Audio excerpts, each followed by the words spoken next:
ኑሐሚንን በፍጹም እኔ ላፈቅርሽ አልችልም። አንቺና እማዬ ያሰባችሁትና ያቀዳችሁት ነገር ይህን ክፍተት ተጠቅመሽ የራስሽ ለማድረግ የምታስቢ ከሆነ በፍጹም አታስቢው በማለት ናሆም ትልቅ ስህተትን እየሰራ ይገኛል። አቶ ለይኩም ከድርጅቱና ከውርሱ ከእያንዳንዱ ነገር ናሆምን አነሳው። ናሆም ከተሳሳተው ስህተት አንዱ ዳግም ሲመጣ አንተ ውርጋጥ፣ አንተ ከዚህ ደግሞ ምን ልታደርግ ነው የመጣው በማለት ሌላ ጥር ሊፈጥር ሲል አቶ ለይኩን ግን ከባድ እርምጃን ከናሆም ላይ ወስዷል ማለት ነው።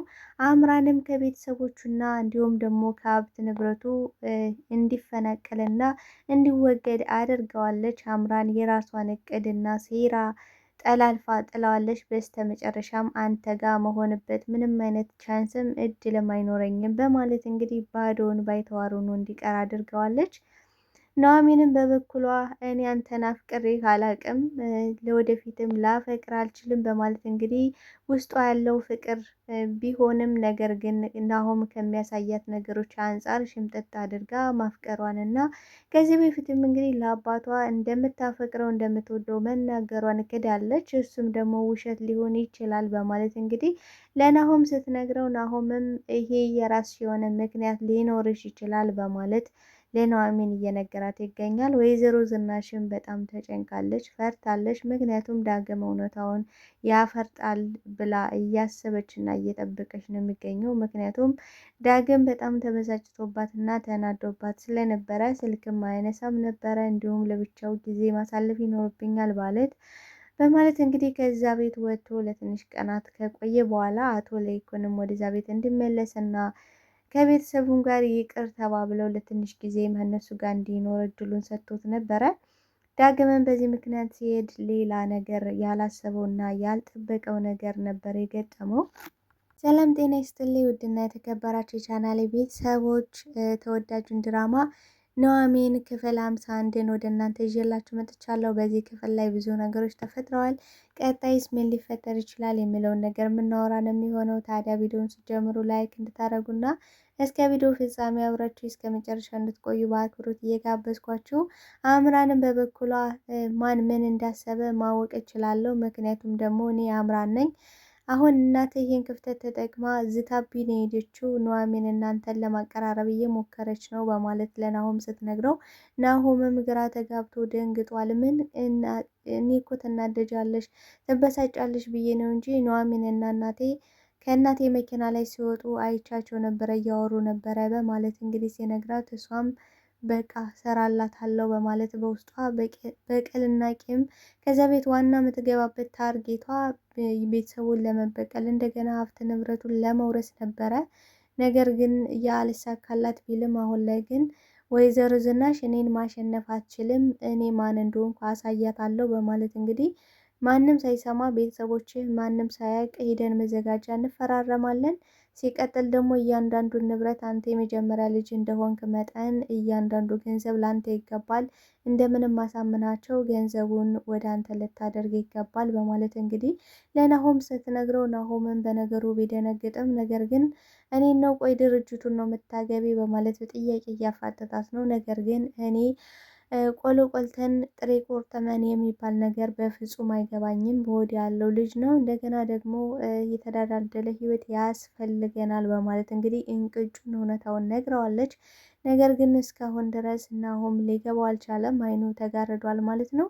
ወደ ኑሐሚን ጋር በመሄድ እንግዲህ ቆይ የልጁን ነገር እንዴት አደረግሽ በማለት እየጠየቃት ነበር፣ ስለ ዳግም የስራ መልቀቂያ። እሷም የስራ መልቀቂያውን አውጥቼለታለሁ በማለት ነበር የነገረችው። ቆይ ምን እየሆንክ እንዳለ በፍጹም ሊገባኝ አልቻለም፣ ምን ሆነሃል ተናደብኛል ወይ ብላ ስጠይቀው፣ እሱም ይህን ክፍተት ተጠቅመሽ የራስሽ ለማድረግ የምትሞክሪውን ነገር ብታቁሚ ይቻልሻል፣ ሁሉንም ነገር ደርሼበታለሁ እረፊ በማለት ሲነግራት፣ ስለምንድን ነው የምታወራው ስትለው፣ እሱም ደግሞ ከእናቱ ጋር እንዳወሩና ይህን ክፍተት ተጠቅማ እሱ የራሷ ማድረግ እንደምትፈልግ የማላውቅ ነው እንደሚመስልሽ፣ ከእኔ ፍቅር እንደያዘሽ እኮ ከዚህ በፊት ለአባት ስትነግረው በቃ ማስታወሴ ልነግርሽ እወዳለሁ በማለት ሲነግራት፣ እሷም በፍጹም ተሳስተሃል፣ በፍጹም እኔ አላፈቅርም አልወድም ብለዋለች። ይህን ያለችበት ምክንያት ደግሞ የምር ሴሬ ሳትወደው ሳታፈቅረው ቀርታ ሳይሆን እሱ ከሚያሳየት ሪያክሽን ተነስታ እሱ ካልወደደኝ ለምንድን ነው እኔ ቀጥታ ማፍቀሬንና መውደዴን የምናገር ብላለች። እንግዲህ ወይዘሮ ዝናሽ አንቺ የእሱ ጋር እንድትሆኝ እፈልጋለሁ፣ በፍጹም አምራንን እንዲያገባ አልፈልግም ስትላት እንዲህ ምን ያደርጋል እሱ የሚያየውና የሚመለከተው አምራንን ነው፣ ምን ማድረግ እችላለሁ ብላ አስባ ነበረ። ምክንያቱም ኑሐሚን በጣም ነው የምትወደው፣ በጣም ነው የምታፈቅረው። ከዛ ድርጅት በመቀጠሯ ይበልጡንም በጣም ደስ ያላትና የወደደችው ከናሆም ጋር አብራ መሆኗን ስለምትፈልገው ስለምትወደው ነበረ።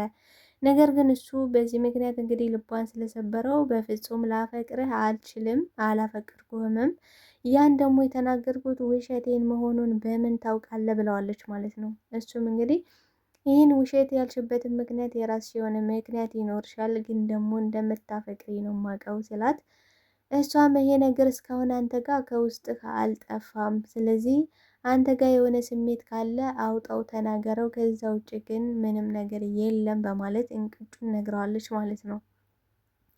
በስተ መጨረሻም ይህን ካልከኝ እናትህን አስቆምልኝ በማለት በቃ በጣም ተበሳጭታና ተናዳበት ጥላው ስትሄድ፣ ቆይ ስትናደድ ደግሞ እንዴት ነው የምትሆነው በማለት እያሰበ ነው የሚገኘው። በነገራችን ላይ ኑሐሚንን ያፈቅራት፣ ሁለቱም ይፈቅራሉ። ነገር ግን እሱ በልጁ ተጠምዶ እንደገና ደግሞ አይነ ልቦናው በልጁ ውስጥ አስፈራራው ስለነበረ በቃ አንተ ጋር ከተለያየው ሞት አለው እንደዚህ ሆናለው ስትለው ስለነበር ከእሷ ጋር ተቆራኝቷል ይለያያል እንጂ የምር እውነተኛው ፍቅር ያለ ግን ከኑሐሚንና ከናሆም ጋር ነው ማለት ነው።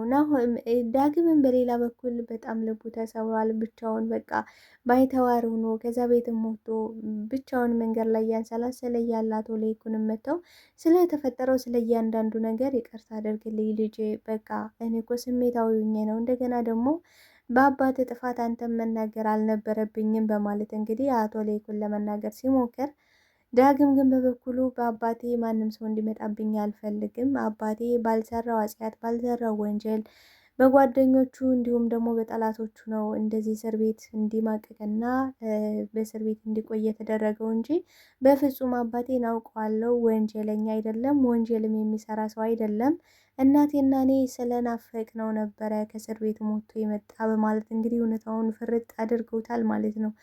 አቶ ለይኩም ደንግጧል። እንዲህ እናቴ ቆይ ስለ እናት ምንድን ነው የምትለኝ? ቆይ እናቴ ሞታለች ምናምን ስትል ያልነበር ምን ተፈጥሮ ነው አሁን ሲለው፣ አይ ዳግምም ነገሩን ሳያስበውና ድንገት ስለሆነ ይሄን ነገር የተናገረው ይህን ነገር እዚህ ጋር ብንቋጨው ብንተወው በጣም ደስ ይለኛል በማለት እንግዲህ ለአቶ ለይኩን ሲናገር ነበረ። አቶ ለይኩንም ይቅር እንዲላቸውና ከዛ ቤትም ተመልሶ እንዲመጣ ሲነግረው፣ ዳግም ግን በበኩሉ ያቺ የተረገመች እኮ ይቅር እንዳንባባል አድርጋ ነው በውስጣችን እሳት የጫረችው በማለት የአምራንን ጉዳይ ይነግረዋል። የእሷን ስህተትና የእሷን ጥፋት ወደ እኔ አድርጋ እኔና እሱን ጠላት እንድንሆን አደረገችን። ነገር ግን ጋሼ እኔ አንድ እውነት ልነግራቸው የምችለው ከኤርሚ ጋር ስታወራ ሁሉንም ነገር ሰምቻለሁ፣ እንዲሁም ደግሞ ነፍሰ ገዳይም ስትለው ነበረ በማለት ስትነግረው፣ ደግሞ ማንን ነው ነፍስ ያጠፋው በማለት ግራ ተጋብተዋል አቶ ለይኩን። ነገር ግን ዳግም እየዋሸ እንዳልሆነ እውነታውን ደርሶበታል ማለት ነው አቶ ለይኩን። እንግዲህ ከዚህ በፊትም አቶ ለይኩን ዳግም በፍጹም አይዋሽም፣ እኔ እርግጠኛ ሆኜ ልናገር የምችለው ዳግም እየዋሸ እንዳልሆነ ነው ብሎ ለናሆም ሲነግረው፣ ናሆምም ያንን ውርጋት አምነ አምራን እየጠረጠርካት ነው በማለት እንግዲህ ጥያቄ እየጠየቀ ነበረ። ይህን ልጠረጥር የቻልኩበት ምክንያት ያለፈው ባግራውንዷ ይሄን ስለነበረ ነው። በቃ ያለፈ ባግራውንዷ ይሄ ስለነበር አሁንም ከዛ ልጅ ጋር እንደምትገናኝ ለናሆም ብቻ ነው እንጂ ያልታየው። እንደገና አቶ ለይኩንም ለናሆም ደስታ ሲል ነው እንጂ ሁሉን ነገር እርግፍ አድርጎ በዛች ልጅ የተስማማው አይፈልግም ነበረ። አቶ ለይኩን የሚፈልገው ስርዓት ያላት በቃ ኑሐሚንን ነው በቃ የሚፈልገው። ለቤተሰቤ ትመጥናለች፣ ለልጅ ሚስት ትሆናለች፣ ምራቴ ትሆናለች፣ ቤቴ ትገባለች ብሎ የሚፈልገው እና የሚያስበው ኑሐሚንን ነበረ። ነገር ግን ናሆም እሺ ስላላለ አስገድዶ ማግባትም እሱን አስገድዶ እንዲያገባት ማድረግ ስለማይችል ለዛም ነበረ እንግዲህ የፈቃደኛ የሆነው ማለት ነው። ወይዘሮ ዝናሽ ግን እኔ ዝናሽ በህይወት እያለው በፍጹም እውነታው ሳይታወቅ እችል ልጅ አታገባም ብላ ነበረ። እንደፈከረችውም ከኑሐሚን ጋር በመምጣት እባክሽ ኑሐሚን እኔ የልጅ ሚስት እንድትሆኝ የምፈልገው አንቺን ነው፣ ይቺ የተረገመች ደግሞ እንድታገባው በፍጹም አልፈለግም እና ናሆምን ለናሆም ያለሽ ስሜት ምንድን ነው? ናሆምን የምር ታፈቅሪዋለሽ? በማለት እንግዲህ ጥያቄ እየጠየቀሻት ነበረ። ኑሐሚንም በበኩሏ እኔ አላፈቅረውም፣ ምክንያቱም አሁን ላይ እሱ ሊያገባ ተዘጋጅቷል። ምንድን ነው እያልሽኝ ያለሽው? ሲቀጥል ደግሞ አባቴን ስትነቂ፣ እኔን ስታንቋሽሽ፣ የድሃ ልጅ ነች ስታንቋሽሽን ነበረ። አሁን ታዲያ ምን ተፈጥሮ ነው? በማለት እንግዲህ እየተናገረቻት ነው። ኤደን በበኩሏ ሴራዋን ጀምራለች። በድጋሚ ወደ ወይዘሮ ዝናሽ ቤት በመግባት እንግዲህ ተላላኪነትም እንደገናም ጽዳትም ለመስራት ተስማምታለች። እንግዲህ ይህንም ኑሐሚን ስትሰማ በጣም አብዳለች፣ አዝናለች። ምክንያቱም አሁን ላይ እኔ ለማጥመድ ቤተሰቡን እንደገና ሴራ ውስጥ በራሷ ሴራ እንድንጠመድ እያደረገችን ነው። ኑሐሚንን ማለትም አምራንን ለመበቀል ነው እኔን የምትጠቀምብኝ ብላለች። ነቅታለች። በነገራችን ላይ ኑሐሚን ወይዘሮ ዝናሽም ከአምራን ጋር በመሄድ እውነታውን ንገሪ፣ እኔ ይቅርልሻለሁ፣ ነገር ግን እውነታውን ካልነገርሽ ይቅርም አልልሽም፣ ልጄም ጋር በመቼውም ሁኔታ አትጋቢም፣ እውነታውን ለልጄ ቁልጭ አድርጌ ያሳያለሁ በማለት እንግዲህ ዝታባት ነበረ። ለዚህ ደግሞ ቆንጆ እቅድና በቀል ዋና የምታስፈልገኝ ኑሐሚን ናት። ኑሐሚንን እንደምንም አድርጌ ማሳመን ይኖርብኛል ብላለች። እንግዲህ ኤደን ጋር በመሄድ የምፈልገው በዋናነት ኑሐሚንን ነው። ነገር ግን አንቺ ኑሐሚንን እንድታሳምኝልኝ፣ ሲቀጥል ደግሞ ከእኔ ቤት ሆነሽ እንድትሰሪ እጥፍ እከፍልሻለሁ ብላት ነበረ። ኑሐሚንን በበኩሏ ኤደንን ለምንድን ነው ከድርጅቱ ስራ ያቆምሽው? ለምንስ ቀረሽ ገና በአንድ ቀን ብላ ስጠይቃት፣ እሷም ከዚህ በኋላ መቼውኑንም አልሄድም፣ ጽዳትማ ወይዘሮ ዝናሽ ስራ ተመልሼ እዛ ቤት እንድገባ አድርገውኛል። ስለዚህ እዛ ቤት ሂጄ የወይዘሮ ዝናሽን ቤት በፈቀርፈቄ ይሻለኛል ብላለች። ኑሐሚንን በበኩሏ ወደ አንቺ መጣሽ፣ ለምንድን ነው ያልሻት? ሁለተኛ ከዛ ከሄድሽ ጥልሽ ከእሷ ጋር ሳይሆን ከእኔ ጋር ነው። ስለዚህ ድጋሚ መሄድ የለብሽም በማለት ኤደንን ብታስጠነቅቃትም፣ ቆይ ምንድን ነው ያለችሽ? ከእኔ ከእህትሽ መደበቅ ጀመርሽ እንዴ ስትላት፣ እሷማ እያለች ያለችው ዝም ብላ ነው የምትቀጅ፣ ባክሽ ምራቴ እንድትሆኝ እፈልጋለሁ ምናምን ነው የምትለው ስትል፣ እንዲህ እኔ እኮ ድሮም ጠርጥሬ ነበር ከዳግም ጋር ፍቅር ግንኙነት እንዳላችሁ ስትላት፣ አንቺ ምንድን ነው የምትቀባጥሪው?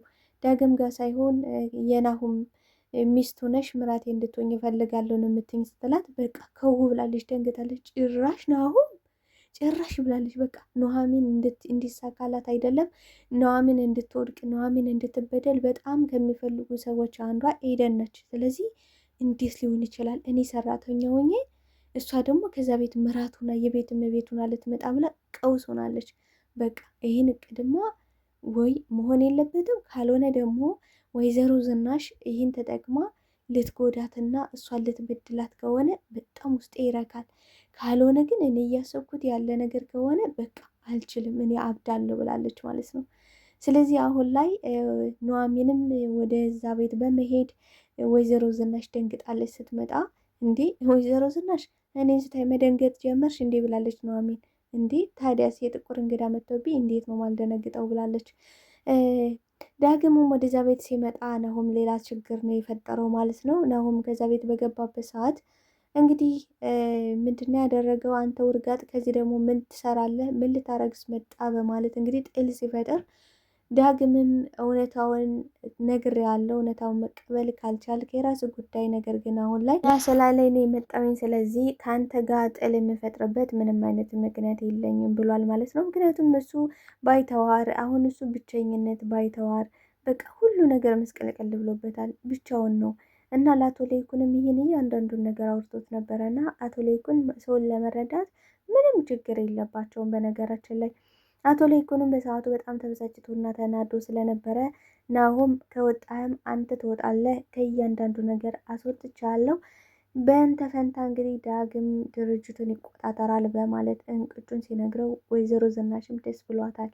ከዚህ በኋላ ልጄን እንዳትነካው በማለት ነገሩን ጀምረዋለች ወይዘሮ ዝናሽ። ሌላ ወጥመድ ውስጥ የገባሽ ይመስላል። ዳግምም ደንግጧል ይሄን በማለቷ። ናሁምም እኔማ ብያለሁ የሆነ ነገር ቢኖር ነው እንጂ ዝም ብለሽማ እንደዚህ ልጅሽን የገዛ ልጅሽን አትናገሪውም፣ እንዲህ እውነታውን ተናገሪ እስኪ በማለት በጥያቄ እያፋጠጣት ነው።